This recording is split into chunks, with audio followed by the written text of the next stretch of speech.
Livre d'Ézéchiel, la préface, suivie du chapitre 1. Son auteur, Ézéchiel. Le thème abordé, les jugements et gloire. Sa date de rédaction est du VIe siècle avant Jésus-Christ. Ézéchiel, dont le nom signifie Dieu fortifiera, était un sacrificateur. Il se trouvait parmi les captifs emmenés à Babylone entre la première et la dernière déportation de Juda. Son livre révèle un homme sérieux, intègre, doué d'une forte volonté et entièrement dévoué à l'exercice de son sacerdoce. À l'instar de Daniel et de l'apôtre Jean, il exerça son ministère en dehors de son pays.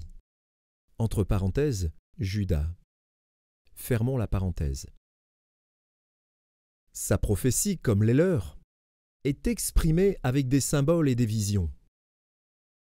Les prophètes d'avant l'exil s'adressaient à Juda, au royaume du Nord ou aux deux à la fois. Ézéchiel, lui, fut la voix de l'Éternel pour appeler, entre guillemets, toute la maison d'Israël. Fermons les guillemets. Contrairement à Jérémie, le prophète Ézéchiel respecte l'ordre chronologique des messages que Dieu lui a révélés. Le ministère d'Ézéchiel poursuivait deux objectifs principaux. Rappeler à la génération née en exil les péchés collectifs qui avaient provoqué la chute d'Israël. Soutenir la foi des captifs par l'annonce du jugement de leurs oppresseurs et de la restauration nationale qui s'accomplira sous la monarchie de la lignée de David. Fais à remarquer, la gloire de l'Éternel s'éloigne de Jérusalem juste avant la destruction de la ville. Et cette même gloire reviendra à Jérusalem au début du règne millénaire. Effectivement, depuis l'an 586 avant Jésus-Christ, la glorieuse présence de Dieu n'a jamais plus résidé dans un temple de Jérusalem. Le livre peut être divisé en 7 sections. La première, la vocation d'Ézéchiel. La deuxième, les avertissements du jugement de Jérusalem. La troisième, les jugements des nations païennes. La quatrième, responsabilité d'Ézéchiel comme sentinelle. La cinquième, les prophéties sur les événements appartenant à la fin des temps, lorsqu'Israël aura réintégré sa patrie. La sixième, le temple du millénium et son culte. Et la septième, le partage du pays lors du millénium. Ézéchiel chapitre 1.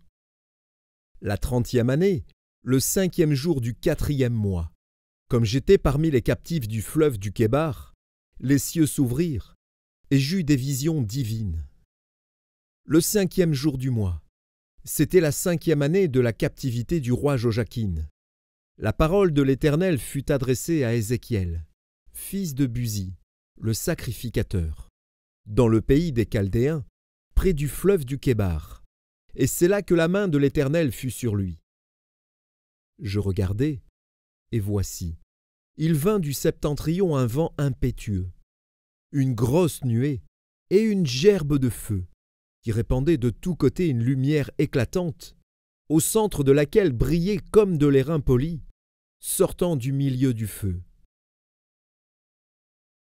Au centre encore apparaissaient 4 êtres vivants, dont l'aspect avait une ressemblance humaine.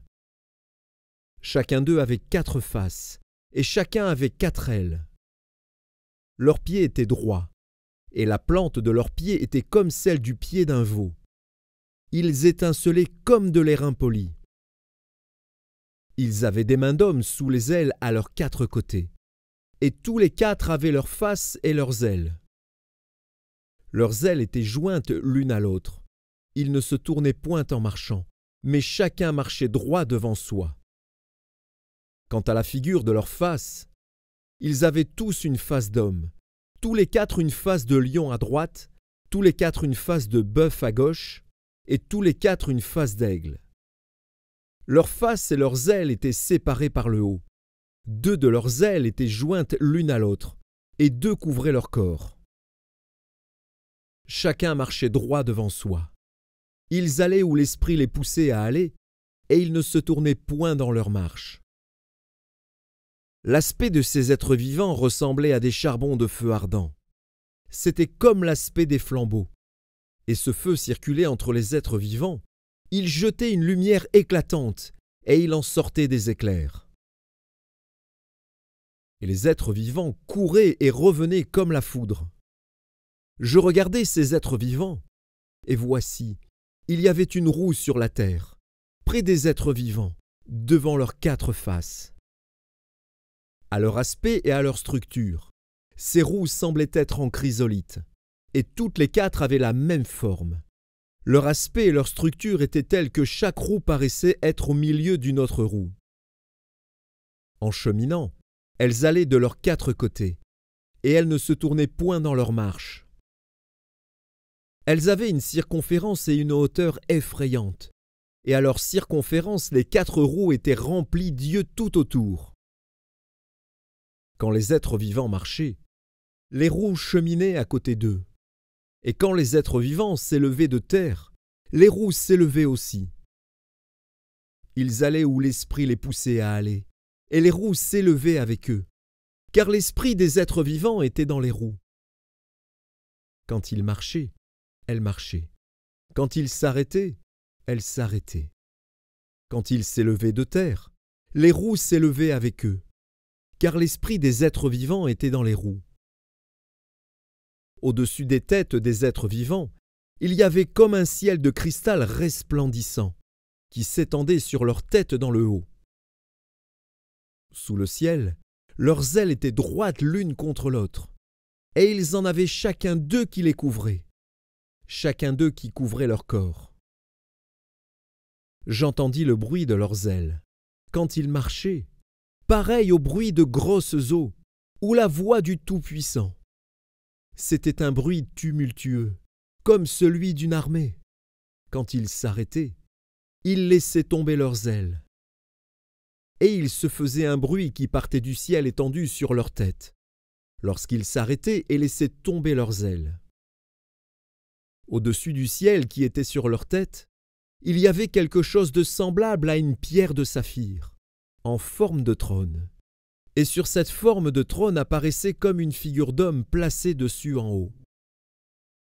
Je vis encore comme de l'airain poli, comme du feu, au-dedans duquel était cet homme, et qui rayonnait tout autour, depuis la forme de ses reins jusqu'en haut, et depuis la forme de ses reins jusqu'en bas. Je vis comme du feu, et comme une lumière éclatante, dont il était environné. Tel l'aspect de l'arc qui est dans la nue en un jour de pluie, ainsi était l'aspect de cette lumière éclatante qui l'entourait. C'était une image de la gloire de l'Éternel. À cette vue, je tombai sur ma face, et j'entendis la voix de quelqu'un qui parlait.